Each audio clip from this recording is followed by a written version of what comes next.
Blue Marble Defenders, Story 14, Protecting the Crown. Chapter 1, Summer in Cambridge. The best feeling in the world, Rookie thought as he approached first base. Tight grip, but not rigid. Back foot dug in. Bat well back. No wiggling. A 15-inch stride into the ball with gut muscles tight. A whirlwind swing. The bat's oak grain parallel to the ground. Contact at 3 inches from the tip. The crack as the ball rockets. Sensors, neurons, pleasure center. A complete follow-through. Flying down the base path without the breeze of a thought. He glanced to see if the left fielder had chased down his line drive over the infield. He'd aimed to put it between third and short, and the ball had done just what he wanted. But, oh well, the left fielder nicked it with the tip of his glove on its first bounce and was fumbling to pick it up, so Rookie held up after rounding first base. When he'd played in the States, it's to the opposite field had been Rookie's greatest batting pleasure.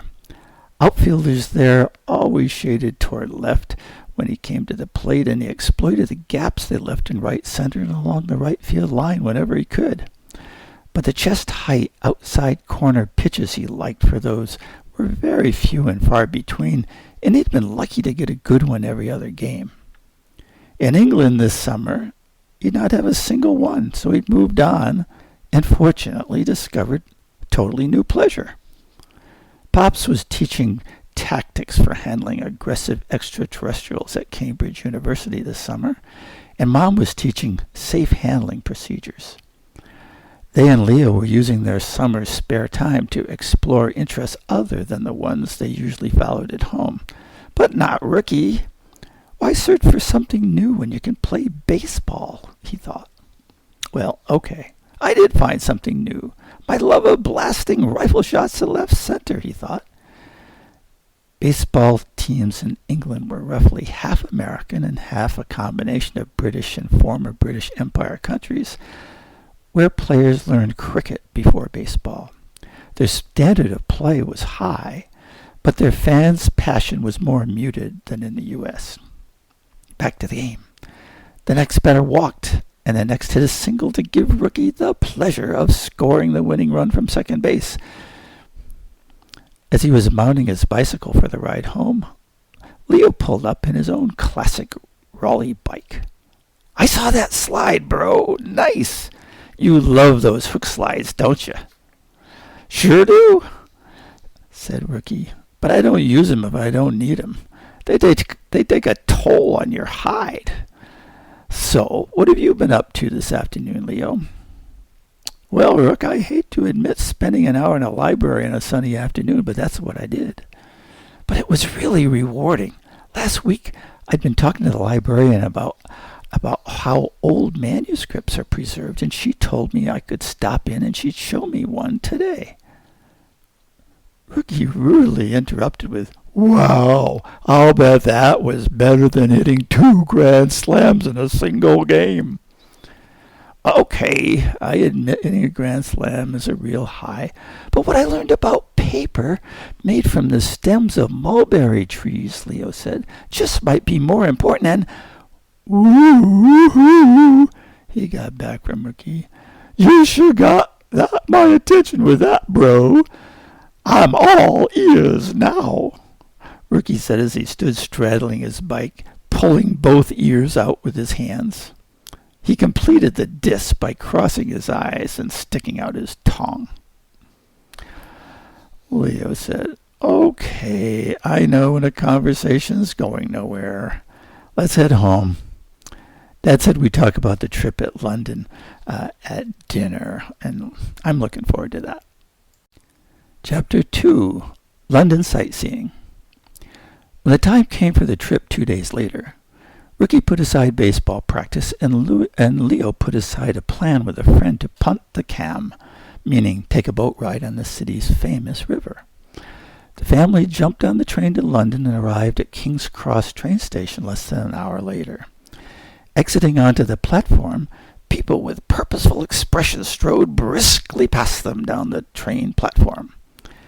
Pops led them through the terminal and onto the street to take their first view of London. It was a busy, high-energy city, far from the bucolic Cambridge University grounds. Clusters of sightseers were talking and gawking. People walked in and out of shops. Cars hurried down the streets, and the whole city seemed to be in motion. Pops then led them onto a pair of escalators that took them deep down to the underground, and they caught the next train. "Where are we headed?" Rookie asked. "I'll give you 2 clues," Pop said. "The first is a fermented cucumber. The second is to watch the man on the flying trapeze." Rookie replied, "Huh? What the?" Leo smiled and said, "Dude, he's taken us to the circus, the Piccadilly Circus." "Huh?" Mom said, "A circus is a round open space at a road intersection. Piccadilly Circus, meaning pickle circus in Pop's lingo, is a famous place with theaters, shops, and lots going on. Pops wants to drop our suitcases off at the B&B near there." The family checked in and then toured the Piccadilly area and headed down Coventry and then Haymarket Streets toward Trafalgar Square. After a few minutes of their own walking and talking, Rookie looked up and said, "Gee, I wish I were hungry. That place ahead called the Duck and Waffle, it's calling me with 2 of my favorite foods." Leo said, "Get a grip. We're in a great historic city. You can't think about your belly all the time." Rookie replied, "Well, an army travels on its stomach, according to Napoleon Bonaparte." And he then went on to annoy the others by commenting on every hamburger shop and spaghetti restaurant they passed.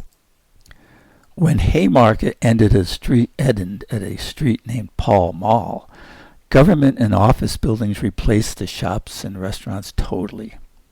"I hope your hunger is gone," Leo said to Rookie.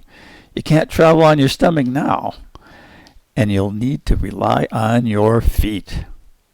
Rookie said, "Maybe. But maybe I could use my feet to play a game."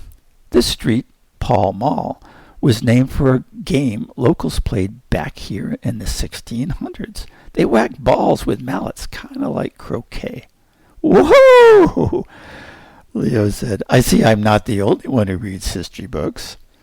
Have you been hitting the library when you were supposed to be practicing baseball?" Mom said, "Okay, boys, enough of the snark already. You'd better spend your time watching out for flying objects. See those pigeons nearby? Well, you ain't seen nothing yet." And she was right. Not long later, they walked into Trafalgar Square and were amazed at the flocks of pigeons acting like they owned the place. Once a dozen flew overhead, and Leo barely missed being hit by 2 incoming white blobs. After craning their necks to see the top of the enormous Nelson's column, looking into the lobbies of museums and dodging incoming missiles from high-flying pigeons, Pops led them down stately Whitehall Street, past the British Prime Minister's house, and past Parliament. Pop stopped, pulled out his phone, checked the time, and announced, "I will now hold my breath for an hour." Rookie and Leo looked at each other. After a long minute, Rookie raised his open hands to his shoulders and said, "Mom, the sun's been hot today. Do you think it's getting to Pops?" Just then, Big Ben, the huge clock in the tower near Parliament, rang out its deep, sonorous tones.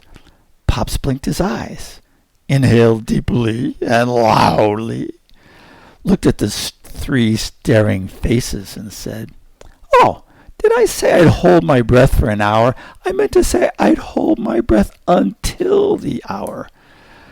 Rookie shook his head and rolled his eyes. Pop started walking, waited for them to follow, and they entered Westminster Abbey. It was grand, opulent, and packed with the tombs of kings, queens, poets, and other luminaries of British history. Leo remarked, "This seems more of a cemetery to me than a church." "You're right," Pops replied. "More than 3,300 people people have been buried here." "Yeah," Rookie replied. "I wonder how many of them died of starvation." "Okay," Pop said. "I get it. Let's go back to the B&B and then get some dinner."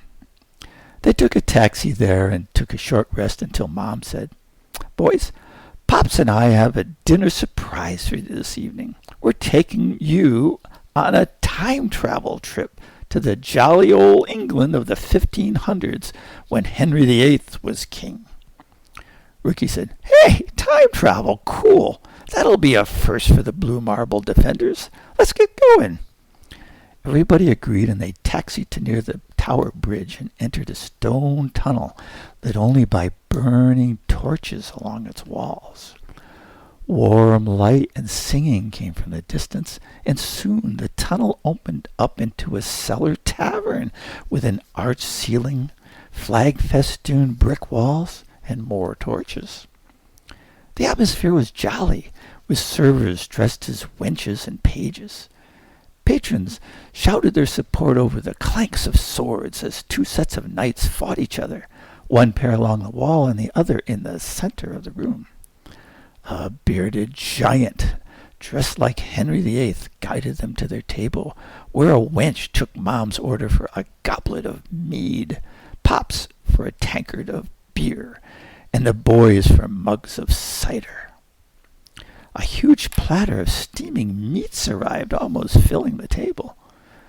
Leo and Rookie grabbed turkey drumsticks and dueled with them before going on to other food. They ate only with their hands, because the wench told them forks were not available in England until after that era. When they'd finished eating, Henry VIII came to the table. He declared he needed more knights to fight his enemies and asked Leo and Rookie to don suits of armor and take up swords. The boys agreed, and the king took them to their dressing room. Minutes later, they were battling invaders in the center of the restaurant. Their duels weren't very noisy, though, because their swords were made of wood, and their suits of armor were plastic and cloth. But the battles were fun, and nobody drew blood. The king gave them his thanks for saving the realm and sent the boys back to their table. Pudding was served for dessert as wenches and knights started a boisterous song fest that ended the evening. Chapter 3. The Tower. The sun was shining and the family was sitting in front of plates piled with English bacon, bangers, baked beans, baked tomatoes, and overcooked sunny-side-up eggs. Despite their big meal the night before, they were all hungry and found breakfast delicious.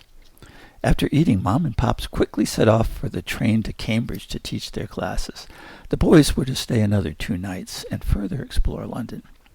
The boys walked back to the room to brush their teeth before going out to see the Tower of London and then ride the London Eye Ferris wheel. But their bellies were full, the beds called to them, and they jumped back in. Only when cleaners knocked on their door did they drag themselves up and head for the underground. A 20-minute tube ride and a short walk brought them to the massive Tower of London, a fortress where guards in tall fur hats marched with rifles on their shoulders back and forth without diverting their eyes, regardless of tourists' attempts to distract them. A big Beefeater strolled by in his wide-brim hat and black uniform with red piping. He offered to tell them the highlights of the tower's history, and they agreed with pleasure. He introduced himself as a yeoman warder and explained that Beefeater was just a slang term. The tower dated to the year 1066, the Norman conquest of Britain, and it demonstrated their power, the Normans' huge power to the Britons who were then just living in mud huts. The tower had played many different roles throughout British history, including a royal palace, a prison, and a museum. The Beefeater pointed out the 7 ravens at the site and related the belief that if their number ever dropped below 6, the tower and the whole kingdom would be lost. The boys crossed the moat and made their way to the fortress and the white tower at its center. They saw prisons and dungeons, past exhibitions of old furniture and finery, suits of armor, spears, swords, cannons, and headsmen's axes. The highlight of the display was England's crown jewels, including many regal crowns, necklaces, rings, and the world's largest diamond. Their tour was interesting, but they were happy to be done with it when they walked back out into the open air. As they crossed the moat, a shrill, insistent alarm sounded. A loudspeaker declared visitors must leave the grounds immediately because there was a threat to their safety. Lights flashed and revolved at each corner of the grounds. In a second, high-pitched alarm sounded, making the crowds move quickly along toward the exits. On seeing the Beefeater who'd greeted them earlier, the boys ran to him, and Leo asked, "What's happening? Can we help?" "I'm sorry, but I'm not allowed to tell. It's been kept quiet to avoid creating panic." "My brother and I have special training, and we'd be glad to help," Leo said. "Well, son, you need training so special that none of us here at the tower have it, and maybe nobody in all of London has it." Leo pulled out his wallet, and he extracted a certificate. It had his picture on it. It said Blue Marble Defender. It said Leo had passed all his training courses and had captured 17 extraterrestrials and criminals, and it was signed by the United Nations Director of Extraterrestrial Affairs. The Beefeater said, "Whoa, this changes everything. You may be just the person we're hoping to find. But that must be your brother with you. This will be too dangerous for him." "Excuse me, sir," Rookie called out above the wail of sirens. "I am also trained and experienced. Here's my certificate." Well, it looked just like Leo's, except for his picture was on it and his name, too. "Hey, this is wonderful news. Follow me and I'll explain the situation." The Beefeater led them toward the closest corner tower and into the yeoman warder's office. The walls were wood-paneled, and a large photograph of Queen Elizabeth II hung on the wall behind a massive desk. "Please have a seat. We're dealing with an unknown intruder, and we have no time to waste. The first alarm went off when a bulletproof glass cabinet housing the crown jewels was broken. Our closed-circuit cameras showed a strange, gold-colored creature hammering at it. It looked like a giant bird or something.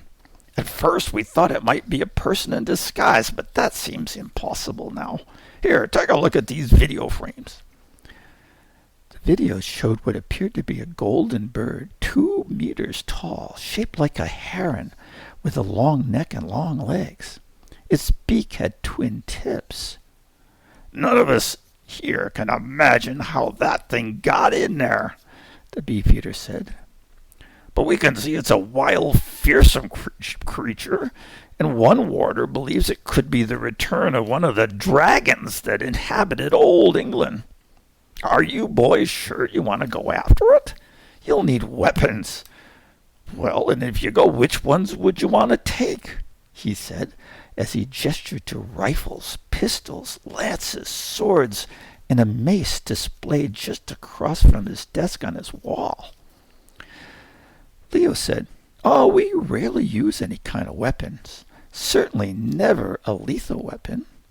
What we would need is a strong trunk or a chest, like the ones on display holding cannonballs. When we're waiting for the last few tourists to clear, could you position a chest near the entrance to the crown jewel display room?" The Beefeater got to work, and the boys walked back to the White Tower. Leo phoned Pops and was lucky to reach him between classes. He described the situation, and Pops responded, "Leo, I believe you're dealing with a shapeshifter, and it's my hunch it's from the Martian moon Titan, same as the Spira daisies. The shape of the creature's beak tells me it evolved to dig out a certain mineral out of cracks, and its golden color says it probably adapted to pecking out veins of gold." The wings you described might have allowed them to fly on Titan, but I believe they can't fly here on Earth. Earth's denser gravity gives its wings more lifting power, but our stronger gravity makes it much heavier. I'm not surprised to hear the creature is strong. It may function in the same way our research showed that the Spiras function. Being composed of iron, they don't have muscles but transmit electrical and magnetic signals to make their metal limbs contract and twist. This creature's made from a different metal, but I bet its biology is just the same as the Spira. So be careful. You can never beat that creature in a test of strength. And remember that shapeshifters can shrink to a small size. That's probably how this one made its way into the tower undetected. Try to take it by surprise. Give it a sharp blow from an object or make it fall. The shock will disrupt its shape-shifting mechanism, and it will be comatose for a minute or two, and that will cause it no real harm, but it gives you an opening to capture it. Now, assuming the creature is really made from gold, it must be at the tower to fill its belly. You know how angry some animals and some humans get when they're interrupted while eating, so beware. Good luck, and let me know how you do. I'm off to class now. Chapter 4, Goldilocks. Rookie arrived a step ahead of Leo. He pushed the door to the crown jewels open a crack. Both boys peered in, and Rookie said, "That creature looks to me like a cross between the cartoon Big Bird and a real stork. What do you say we call it Goldilocks?" Leo said, "Yeah, I like that name. Goldie sure is intent on consuming that gold crown. And she's a lot taller than the video showed. Her long wings will make it hard to get close." As the boys were thinking of a strategy to capture Goldie, two beefy Beefeaters arrived with a massive wood and iron trunk. They silently placed it on the floor, took a quick look through the crack at Goldie eating metal and crunching jewels and bulletproof glass, and then they beat a hasty retreat down the staircase. Leo said to Rookie, "Her violent pecking makes me want to stay on her good side. She could snap both of our necks with a quick swat of a wing or a leg." Rookie said, "Okay, bro, open up that trunk, stay there, and watch through the crack just like we're doing it now. I got an idea." And with that, Rookie quietly made his way through the door and walked on the balls of his feet until he was only a dozen strides from Goldie. Then he opened up the throttle as though he were the winning run headed for the plate. This time he chose the straight-legged slide. He hit the floor 3 steps from Goldie, who was oblivious to him because she was intensely pecking at the crown jewels. He slid to her left, kicked her feet out from under her, and she crashed backward like a falling tree. The straight-legged slide allowed Rookie to instantly jump up. He saw that Goldie was stunned or momentarily unconscious. Leo arrived in an instant. Each grabbed a leg and pulled her toward the chest. Her heavy metallic body slid easily, but when they reached the chest, they needed to lift her. After placing one of her arms and one of her legs inside, Leo said, "Okay, let's each turn, grab her with our hands behind, and lift with our legs. We start on 3. 1, 2, 3, go." It took every drop of energy they had to raise her to the chest's edge, where they had her balance a moment, but then bumped her in with their butts. The boys made sure her arms and legs were lying free, carefully closed the lid, and latched it. "I hope she's okay and just out for a moment," Leo said. Then he put his backpack on and said, "Let's check out Goldie's table setting and then go down and tell the Beefeaters all's well." Looking into the case, Rookie said, "Whoa! She sure guzzled that gold, and she swallowed those jewels and glass as though they were her vegetables." As they walked back past the chest, they heard her move around, and they looked at each other and smiled. On the way down the stairs, Leo phoned Pops with an update. "Hey, well done," Pops said. "Tell the Chief Yeoman Warder to have Goldie delivered to the Royal Veterinary College. I'll make sure they're ready for her. And it's my guess you won't be riding the London Eye this afternoon." Leo replied, "That's for sure, Pops. We've had our excitement for one day. We'll decide in the morning whether we go there and ride or just poke around Piccadilly for a while." As they entered the courtyard, the Beefeater waved them over.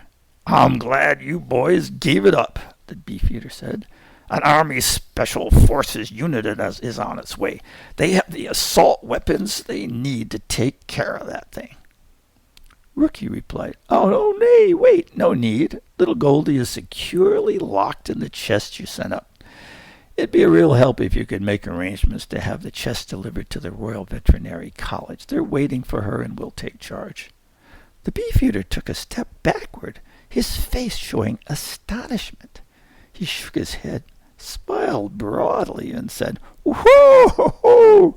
Do you mean all those bobbies surrounding the tower and the police boats along the river? They're not needed. They can go home, and we can open the tower tomorrow?" "That's right." "Well, tickle my timbers. You fellers took a full-blown crisis, I mean a real national emergency, and turned it into something as easy as a fireman retrieving a cat from a tree."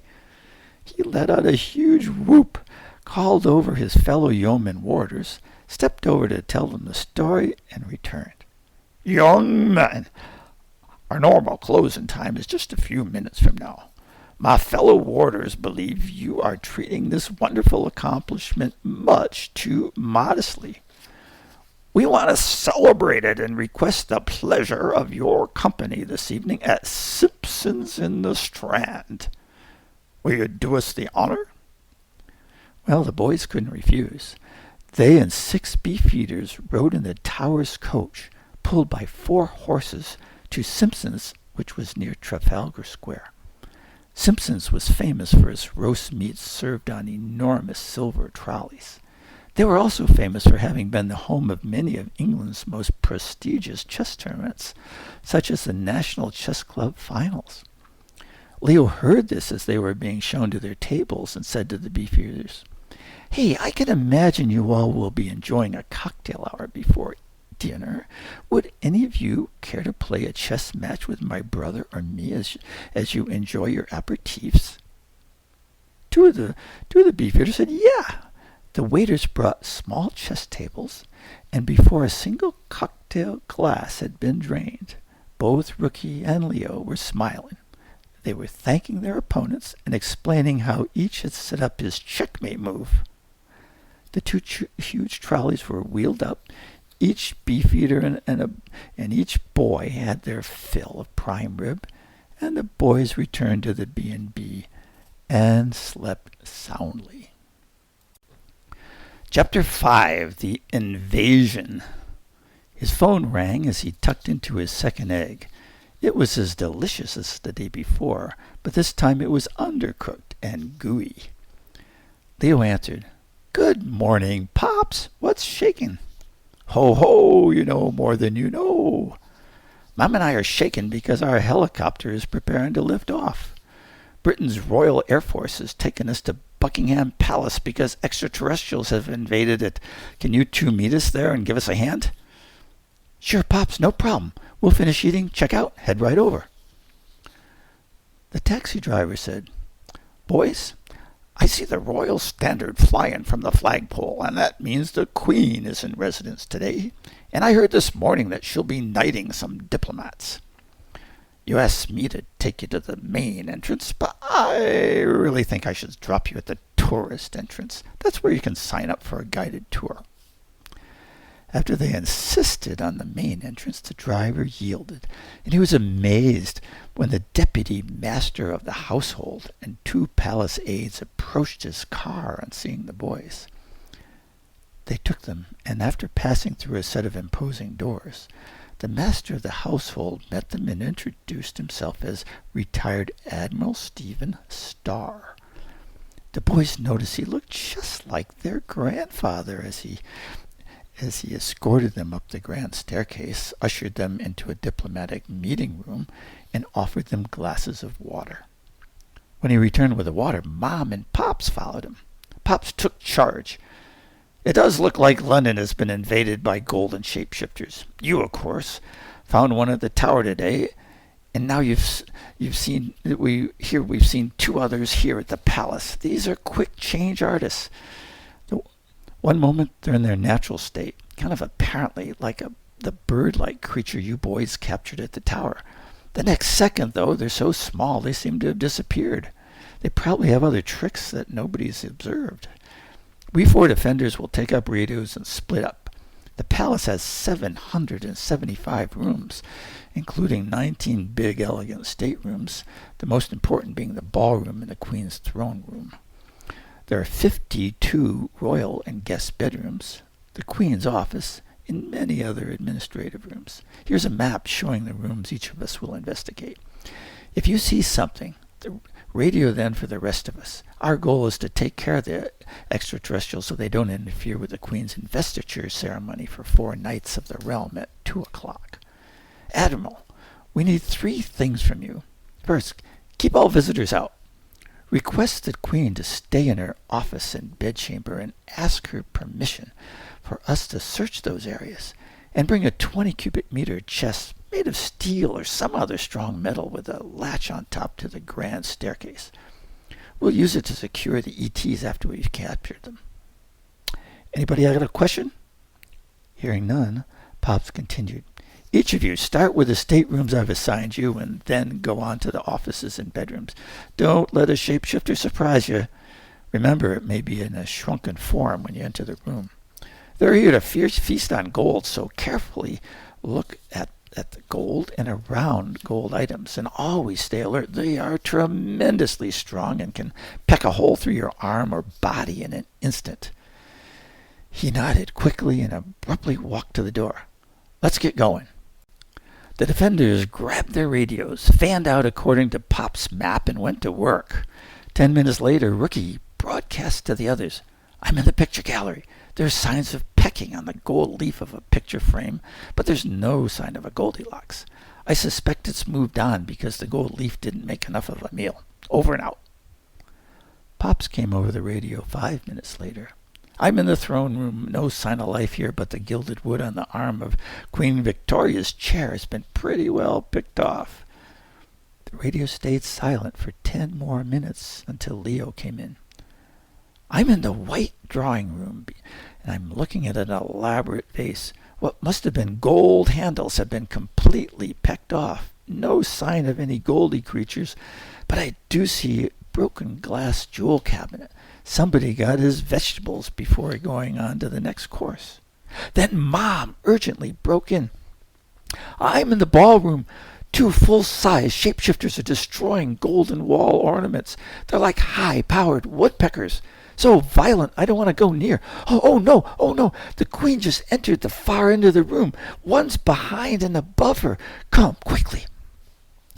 The defenders converged in seconds. Pops through one door and the boys through another. The room was colossal with a high ceiling, ornate sconces, tapestries, statues on the wall, plants and small trees in the corners. Marble columns supported an arch that in turn supported statues and a low-relief bust of King George that together provided a canopy for 2 red velvet chairs on a raised throne. 20 rows of chairs were in the center of the room in preparation for the afternoon investiture. A huge shapeshifter, much larger than the tower's Goldie, clung to a statue on the arch above the throne. In the moment they watched, it bit off the golden beard of a sphinx and launched itself 5 meters through the air to a golden chandelier that swayed violently when it landed. Its beak ravaged the chandelier's gold connectors, and the creature swallowed whole necklaces of crystal.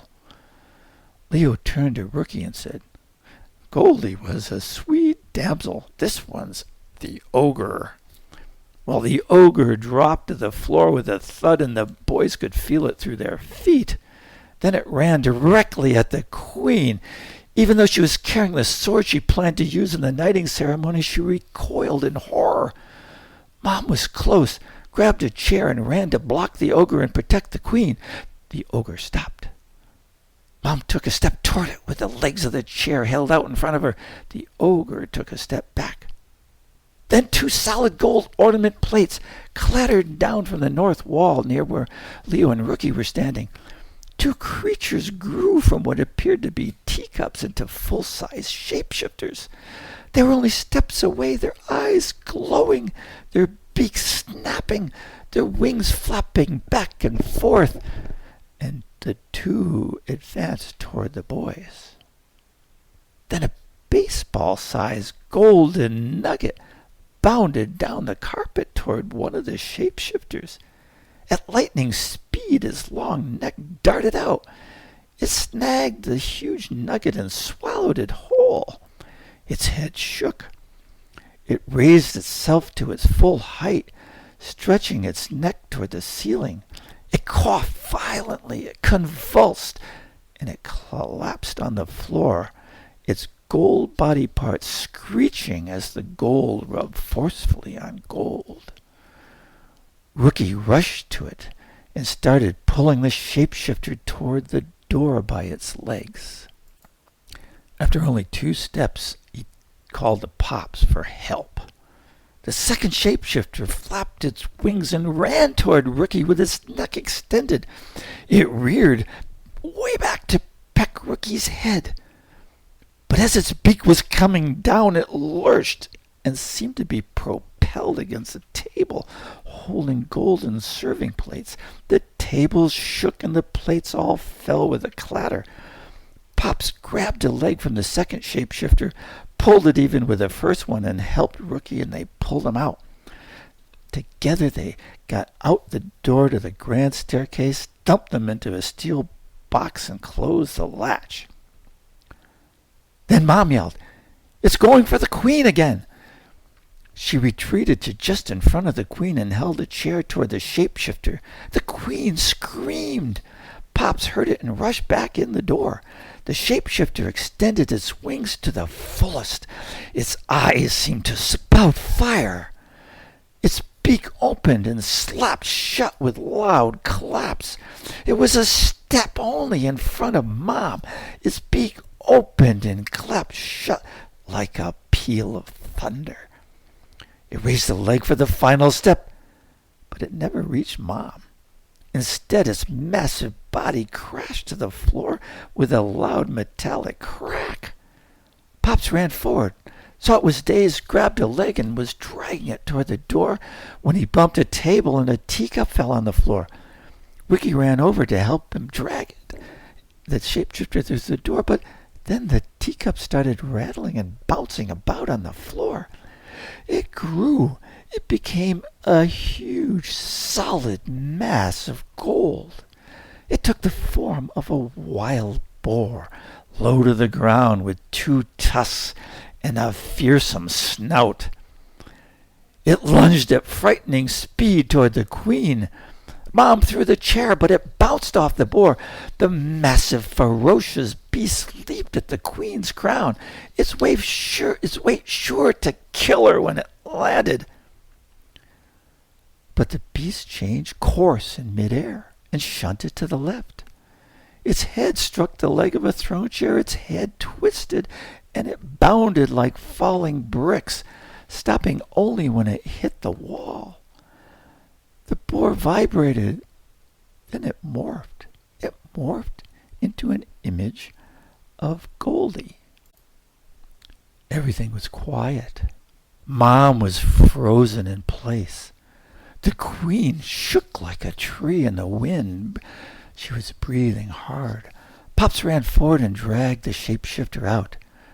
Rookie ran to every teacup, plate, and ornament in the room, tapping or jiggling them. He ran through the rows of chairs, banging each one, and carefully surveyed each of the 4 chandeliers. He called out, "I think the room's clear, but Pops, would you double-check?" The head of the household poked his head into the room as Pops was double-checking it.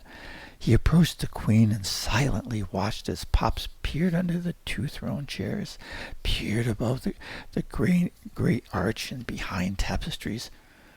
"All clear here in the bell room. We'll double-check the other staterooms, but I believe we got them all and need not check all 775 rooms." The Admiral nodded his agreement. The Queen's shaking had stilled, and now her face was impassive. Rookie's voice filled the vast room. "Hey, where's Leo?" Pops was stunned. He surveyed the room. No Leo. "When did you see him last?" Mom raised her hand to her mouth and was about to say something when a whispered giggle, just a little giggle, leaked through the air right next to her. Then Leo just appeared from nowhere. "I'm here. I'm fine, Mom. No worries." Chapter 6. Appreciation. The Admiral reached and grasped the sword in the passive Queen's hand. "The knighthood investiture has been postponed, Your Majesty. I can take the sword now." She held the sword firmly, turned her head sharply, and said, "You're mistaken, Admiral. We shall indeed hold an investiture today. Right now, in fact. And it won't be for diplomats or dignitaries who sit in their offices and talk all day. It shall be for a courageous and resourceful family that saved my life and rid the kingdom of a great threat.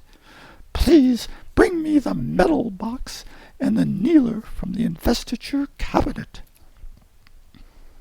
The Admiral did as the Queen commanded, and he motioned to Mom.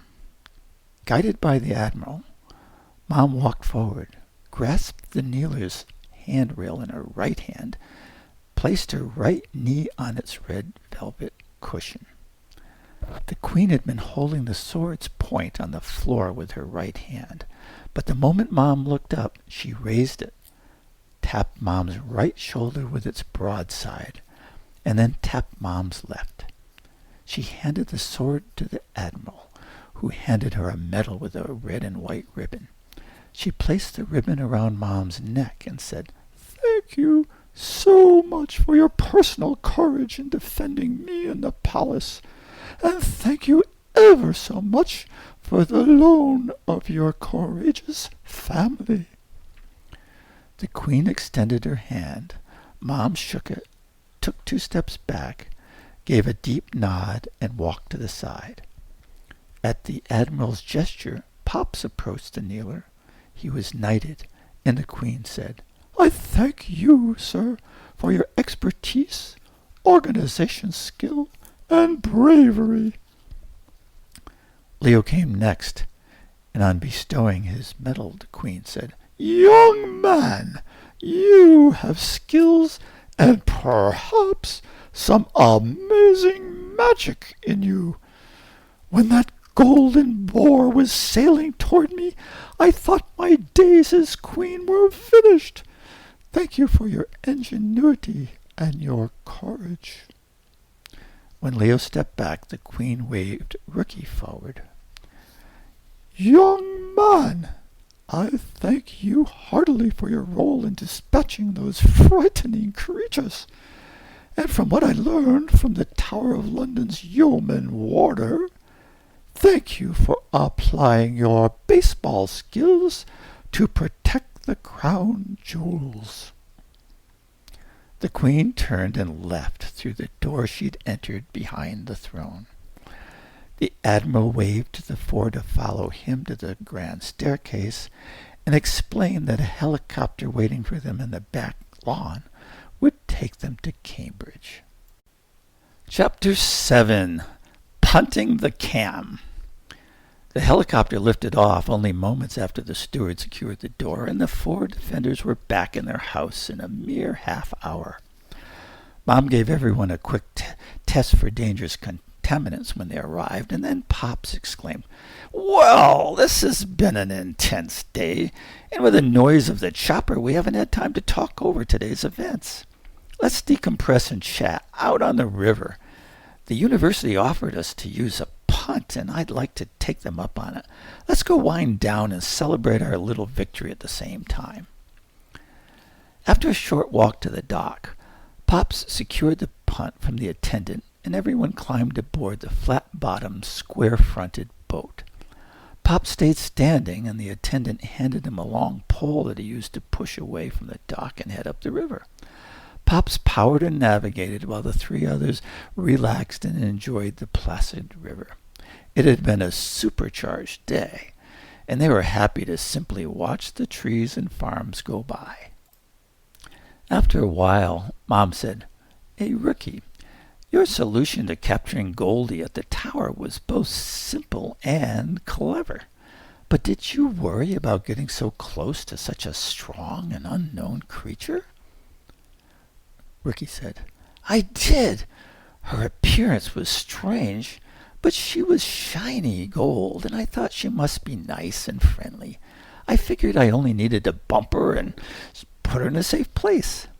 But when I saw her beak and I saw her chew up bulletproof glass and chew up gold, I wondered whether my instinct was right, but I decided, so I just charged ahead." Pop said, "Well, it worked out well, but here's some considerations for next time. Now, unless instantaneous action is needed, it's best to gain other points of view to make sure you didn't overlook something critical. Now, in this case, Leo was right next to you, but you didn't bring him into your thought process." Rookie said, "Yeah, you're right about that. When I formulated my plan, I was certain it was the obvious and only solution." Pop said, "Well, perhaps it was, and you did execute it well. And perhaps the critical success factor was surprising her before she saw you. But you never know when another opinion might save you from disaster." Rookie nodded, and Pops continued, "And remember that beauty or pleasant appearance doesn't mean the creature isn't nasty or dangerous. I guess that applies to people, too." Mom said, "A good result and a good lesson. Now, you guys all came to the ballroom incredibly quickly when I yelled, 'Thank you so much.' But I'm totally mystified by some of the things that happened there. Take the first shapeshifter that you captured. It started to attack you, Rookie. Then it stopped to eat some gold, choked, and went down. What the heck happened?" Rookie said, "Well, yesterday evening when I beat one of the Beefeaters at chess, he gave me a super sparkly rock. It looked like pure gold, and I was excited. But he told me that it was the mineral pyrite, what people call fool's gold. I had it in my pocket and tossed it in front of the shapeshifter. I guess that gave him indigestion." "Oh, so what happened to the second shapeshifter when it was about to peck you in the head? It was immediately blasted to the floor." Rookie shrugged. "Hey, I don't know, but my head sure was happy that it crashed." Mom said, "So it's a mystery to you too, eh? I'd like to understand that and three other mysteries. First, what happened to the shapeshifter that was about to bite my head off? Its beak was open.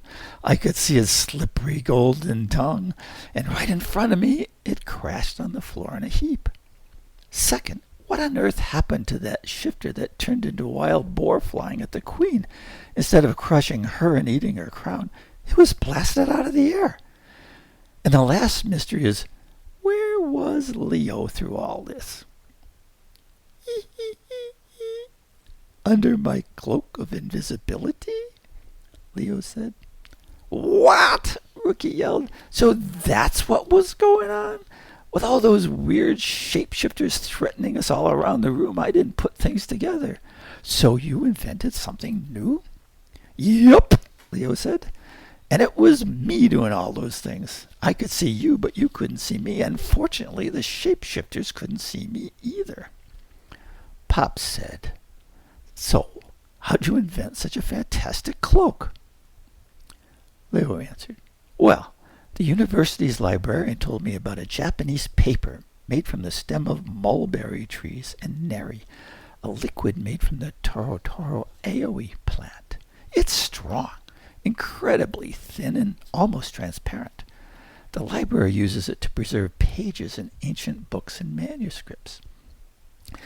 You know, I'd been thinking about how I could better prepare the blue marble defenders for surprises extraterrestrials might throw at us.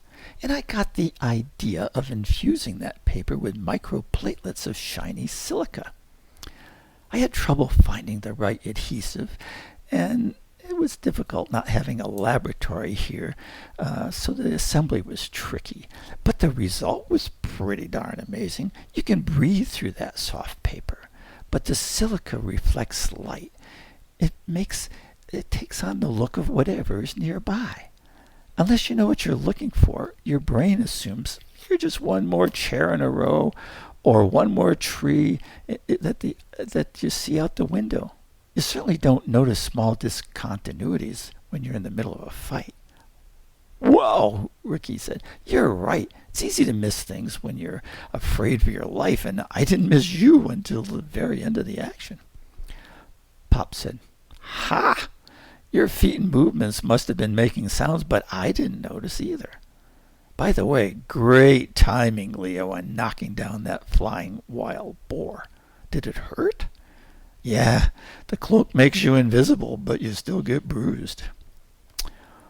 Well, okay, thank you, Mom said. My brain's happy now that the mysteries are solved, and that lets my belly's needs come to top priority. Let's go back and eat something. Yum, and popcorn is calling to me, Pop said. A huge grin filled his face as he pulled the punt in a half circle.